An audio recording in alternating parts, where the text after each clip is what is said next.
வணக்கம் மாணவ செல்வங்களே. உங்களில் யாருக்காவது எப்போதாவது காயம் ஏற்பட்டிருக்கிறீர்களா?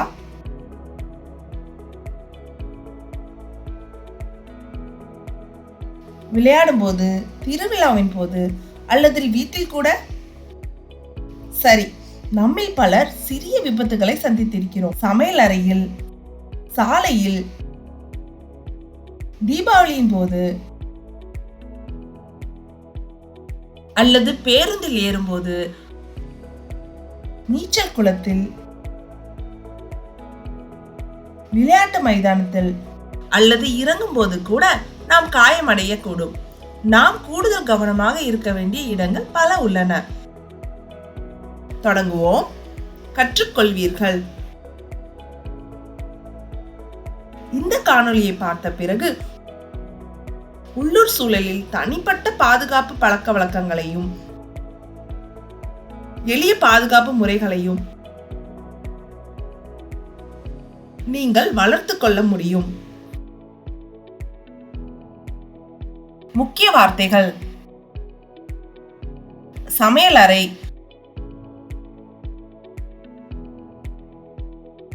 கூர்மையான பொருட்கள், மின் சாதனங்கள்,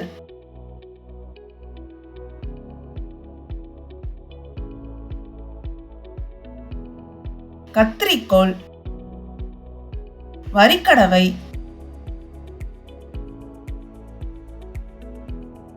போக்குவரத்து, பட்டாசுகள், தரையில் பயணம், நீச்சல், படகு சவாரி, கருத்து வரைபடம்.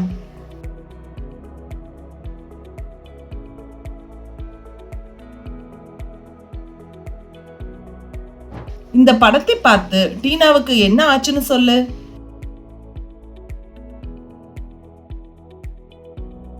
ஒரு நாள்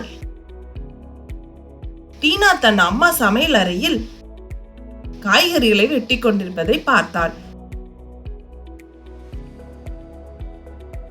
அவள், அம்மா, நான் உங்களுக்கு உதவலாமா என்று கேட்டாள். அம்மா பதில் சொல்வதற்குள் டீனா கத்தியை எடுத்தாள். அவள் காய்கறிகளை வெட்ட முயன்றாள். ஆனால் ஐயோ! அவள் தவறுதலாக தன் விரலை வெட்டி கொண்டாள். ஐயோ என்று அவள் அழுதாள். இந்த படத்தை பாருங்க, உங்களுக்கு என்ன தெரியுது? இவை சில ஆபத்தான விஷயங்கள். நாம் கவனமாக இல்லாவிட்டால் நமக்கு காயம் ஏற்படலாம்.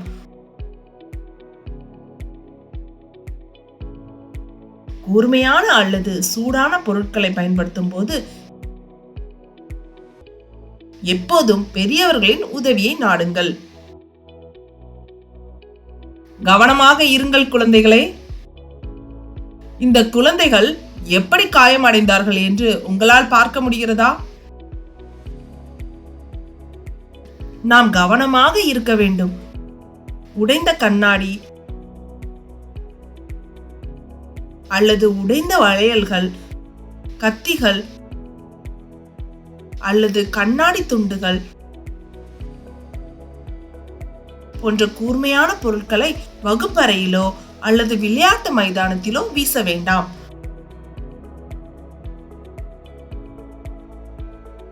பெரியவர்களின் உதவியின்றி கத்தி, கத்தரிக்கோல்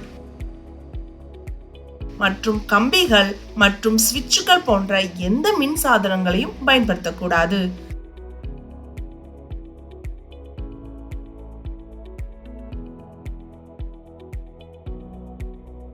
விளையாடுவதற்கு முன் விளையாட்டு மைதானம் சுத்தமாக இருப்பதை உறுதிப்படுத்திக் கொள்ளுங்கள்.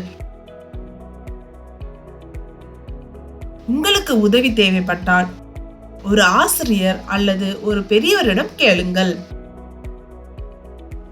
டீனா விபத்துக்கு பிறகு பல பாதுகாப்பு விதிகளை கற்றுக்கொண்டாள்.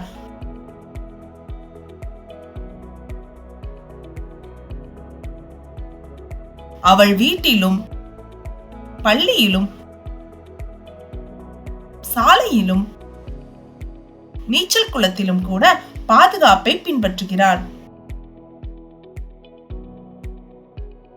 இதுவரை நீங்கள் எவ்வளவு புரிந்து கொண்டீர்கள்னு நான் பார்க்கிறேன். உங்களுக்கான செயல்பாடு: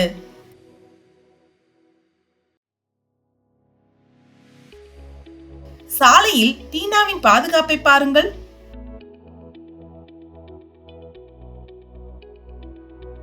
டீனா இப்போது நடைபாதையில் நடந்து செல்கிறாள்.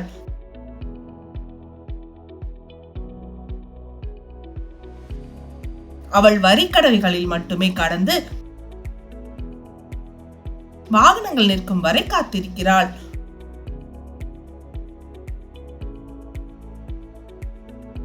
அவள் சாலையை கடப்பதற்கு முன்பு இடதுபுறம் பார்க்கிறாள், பின்னர் வலதுபுறம் பார்க்கிறாள், பின்னர் மீண்டும் இடதுபுறம் பார்க்கிறாள். எப்போதும் நடைபாதையில் நடந்து செல்லுங்கள்.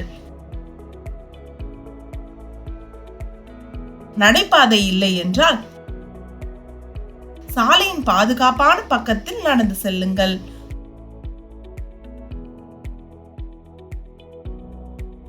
சாலையை கடக்க சுரங்கப்பாதை இருந்தால் அதை பயன்படுத்தவும்.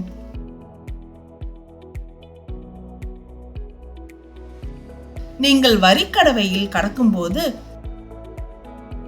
வாகனங்கள் நிற்கும் வரை காத்திருங்கள். டீனா எப்படி பேருந்தின் பாதுகாப்பு விதிகளை பின்பற்றுகிறாள் என்று பார்ப்போம். டீனா ஒருபோதும் ஓடும் பேருந்தின் ஜன்னலுக்கு வெளியே தன் கையையோ தலையையோ வைப்பதில்லை. ஓடும் பேருந்தில் ஏறவோ இறங்கவோ கூட முயற்சிப்பதில்லை.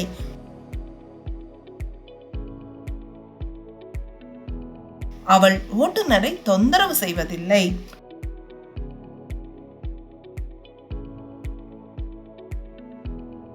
மற்றும் குளத்தில் அவள் ஒரு நீச்சல் மிதவை வளையம் பயன்படுத்துகிறாள். நீச்சல் கற்றுக்கொள்ளும் வரை ஒரு பெரியவருடன் மட்டுமே நீந்துகிறாள். உணவுக்கு பிறகு அவள் ஒருபோதும் நீந்துவதில்லை.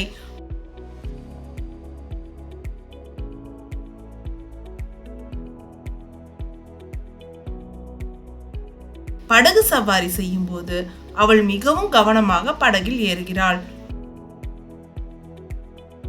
மேலும் அவள் நகரும் படகில் ஒருபோதும் குதிப்பதில்லை. டீனா தன் பொம்மைகளை பொம்மை பெட்டியில் வைத்திருப்பாள். அதனால் யாரும் தடுமாறி விழுவதில்லை.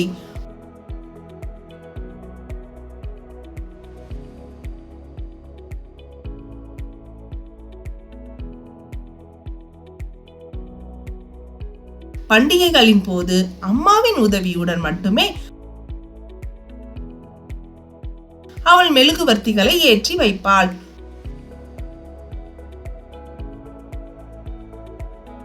அவள் ஒருபோதும் பட்டாசுகளுடன் விளையாடுவதில்லை.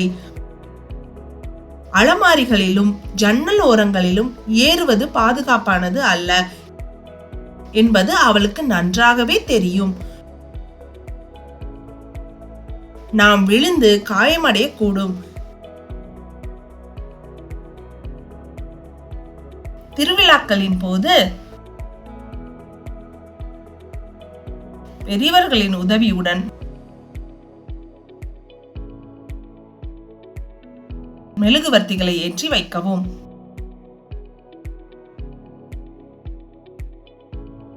பட்டாசுகளுடன் விளையாட வேண்டாம். ஹோலி நேரத்தில் மூலிகை வண்ணங்களுடன் மட்டும் விளையாடுங்கள். உங்களுக்கு காயம் ஏற்பட்டால் ஒரு பெரியவரிடம் சொல்லுங்கள். அவர் அல்லது அவள் உங்களுக்கு உதவுவார்கள். டீனா கூறுவதை பார்ப்போம். நான் ஒரு முறை காயமடைந்தேன்.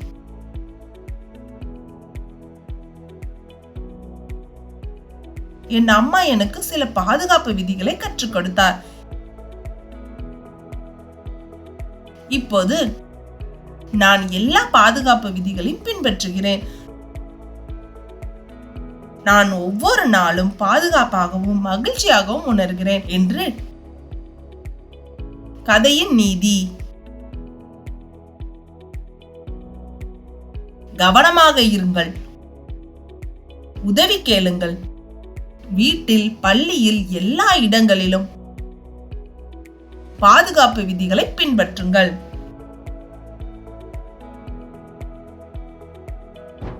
மேலும் சில பாதுகாப்பு விதிகள்: சாலைகளில் விளையாடவோ ஓடவோ கூடாது.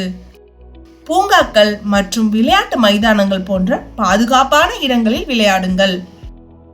மின்சார கம்பிகள் மற்றும் பிளக்குகளை தொடுவது பாதுகாப்பானது அல்ல. அடுப்புகள், ஹீட்டர்கள், டோஸ்டர்கள் அல்லது மின்விசிறிகள் இயக்கத்தில் இருக்கும்போது அவற்றை தொடாதீர்கள். கூர்மையான பொருட்களுடன் விளையாடுவது உங்களை காயப்படுத்தலாம். சுய அறிவு மதிப்பீடு. கேள்வி 1. நாம் விளையாட வேண்டும். அ. சாலையில், ஆ. வகுப்பறையில், இ. பூங்காவில். கேள்வி 2. நீங்கள் ஒரு படகில் இருக்கும்போது. ஆ. அமைதியாக உட்காருங்கள். ஆ. சுற்றி குதிக்கவும். இ. நடனமாடுங்கள்.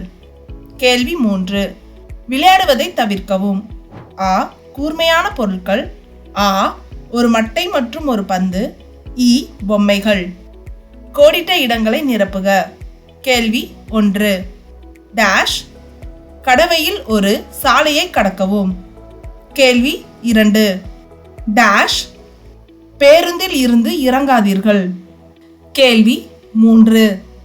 நீந்தும் போது டேஷ் இருங்கள். கேள்வி 4.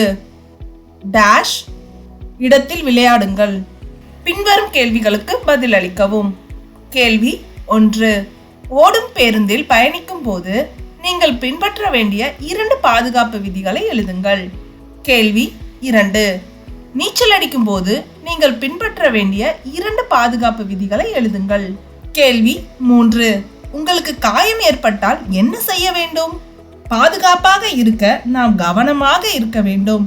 போக்குவரத்து அறிகுறிகளை கடைபிடிக்கவும். கேள்வி 1. டேஷ் பேருந்தில் இருந்து இறங்க வேண்டாம், அதாவது நகரும் அல்லது நிற்கும். கேள்வி 2. டேஷ் குறுக்கு வழியில் ஒரு சாலையை கடக்கவும். கேள்வி 3. சிவப்பு விளக்கு என்றால் டேஷ். கேள்வி 4. மஞ்சள் ஒளி என்றால் டேஷ். கேள்வி 5. பச்சை விளக்கு என்றால் டேஷ். இப்போது போக்குவரத்து விளக்கில் வண்ணங்களை நிரப்பவும். மீண்டும் சந்திப்போம். வருகிறேன்.